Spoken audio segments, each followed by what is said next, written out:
Welcome to this edition of XPS Express for Employers, our regular bite-sized insights into current issues affecting our employees' pensions.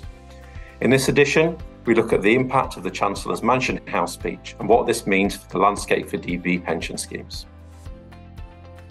In his Mansion House speech on the 10th of July, the Chancellor announced a series of consultations to encourage pension scheme investment in UK growth, as well as aiming to increase returns for savers. These consultations will close on the 5th of September, with the outcomes expected to be announced in this year's autumn statement. The government is considering how DB scheme assets could be used more flexibly, whilst still protecting accrued benefits.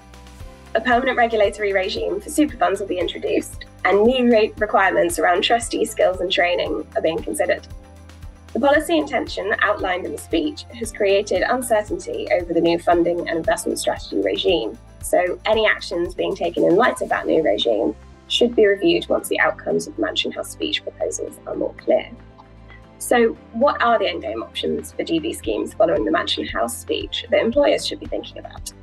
Well, you could choose to run on your scheme, potentially indefinitely, in order to generate a surplus. This surplus could be used to provide discretionary benefits, fund other schemes, or even be refunded to the employer.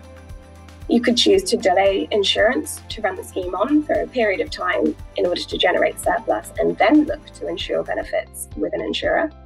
And alternatively, you could seek to insure benefits through a buy-in or buyout transaction as soon as possible.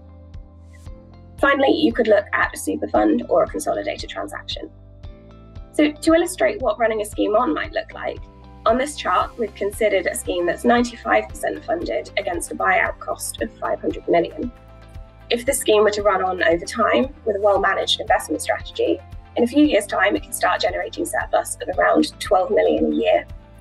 But current tax rules mean the employer could only realise around 8 million of this by taking a refund. But the rules are being reviewed by the government at the moment. So what actions should employers be taking now? Well, firstly, you should understand how well funded your scheme is against a realistic buyout cost, and understand when your scheme might start generating a surplus and the potential size of that surplus if you were to run on.